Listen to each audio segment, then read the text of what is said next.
Você tem vontade de aprender teologia? Tem desejo de se aprofundar na palavra de Deus para ter mais firmeza, segurança na fé e até para poder entender mais do chamado do Senhor para sua vida? E o mais importante, se você quiser realmente saber interpretar corretamente a palavra de Deus, eu tenho um convite para fazer a você. Quero te convidar para conhecer o Bacharel Livre em Teologia do Nascido de Novo, curso com mais de 80 matérias, mais de 50 bônus exclusivos para você, com todo o material incluso, que vai te levar a ter o seu certificado e a sua credencial de teólogo, para pregar com sabedoria onde o Senhor te mandar. Para conhecer todos os detalhes do curso, é só clicar em Saiba Mais aqui embaixo. Quando diz assim, a igreja está envolvida com política, defina a igreja.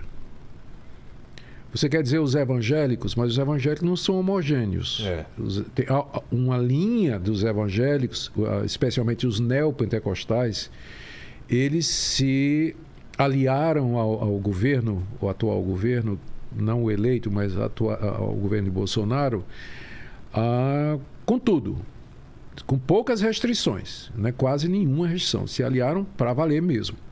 Uma parte dos evangélicos entendeu que Bolsonaro ele seria, no cenário atual, a opção menos ruim, e são críticos de Bolsonaro.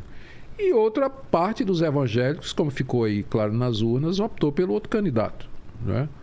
Então, quando fala igreja, é preciso a gente primeiro esclarecer. E tem outro esclarecimento. Eu não sei quantas igrejas... Se você disser que igreja é denominação... Por exemplo, a Igreja Presbiteriana do Brasil é uma denominação. Ela não se manifestou a favor de ninguém, né? Os batistas, eu também não sei se eles se manifestaram oficialmente. A Assembleia de Deus, eu também não tenho certeza, né, com quem eles se manifestaram. Mas eu tenho para mim que foi mais para o lado de Bolsonaro. Mas eu não creio que tenha sido unânime, eu não sei. Então, eu considero que os cristãos, como cidadãos, eles têm o direito de se expressar politicamente nas redes sociais. Se quiser militar pelo seu candidato, eles podem fazer isso. Mas eu não creio que as igrejas, como denominações, deveriam ter esse tipo de envolvimento. Porque o que acontece? Vamos supor, a Igreja Presbiteriana do Brasil, ela manifesta o seu apoio ao presidente Bolsonaro. Bolsonaro pisa na bola, faz alguma coisa que não deve. Aonde é que vai respingar? Na igreja. Na igreja. Então,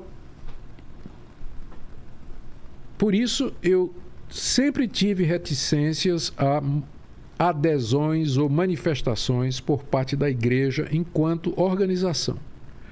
Agora, os cristãos em si, eles são cidadãos brasileiros. Eles têm liberdade de expressão. Eles podem dizer o que eles querem nas redes sociais. Se eles quiserem ir para manifestações a favor desse ou daquele candidato, eles podem ir. Tá certo? Eles podem ir. No meu caso em particular, eu votei em Bolsonaro. Votei em 2018 e votei também agora nessa eleição também.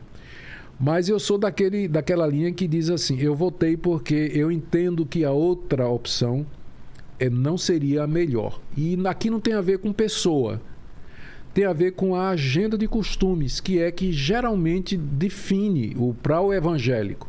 Então, eu entendi que a agenda que está relacionada, que é mais provida, que é contra o aborto, que diz que é a favor da família, que prefere o Estado de um tamanho menor e assim por diante, está mais próximo daquilo que os cristãos historicamente têm acreditado, né? O outro candidato parece que tem uma pauta um pouco diferente dessa.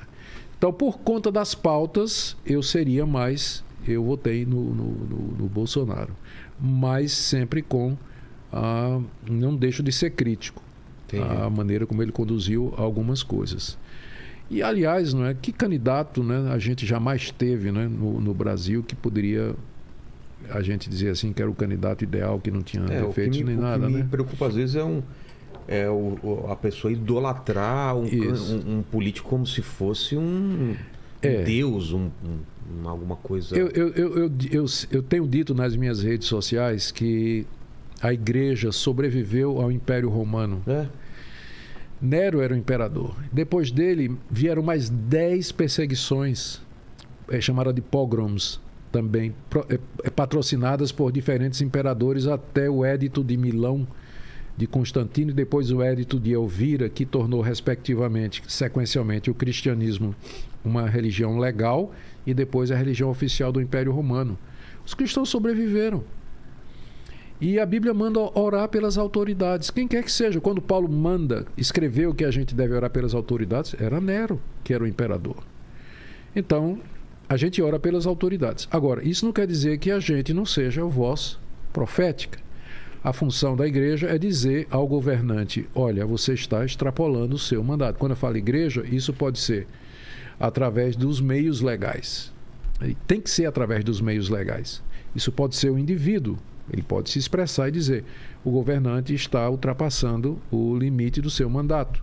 Ele não está sendo justo, ele está oprimindo os pobres, ou ele está sendo corrupto e tudo mais. Eu creio que isso deve ser dito pelos cristãos da forma correta. Mas não creio que...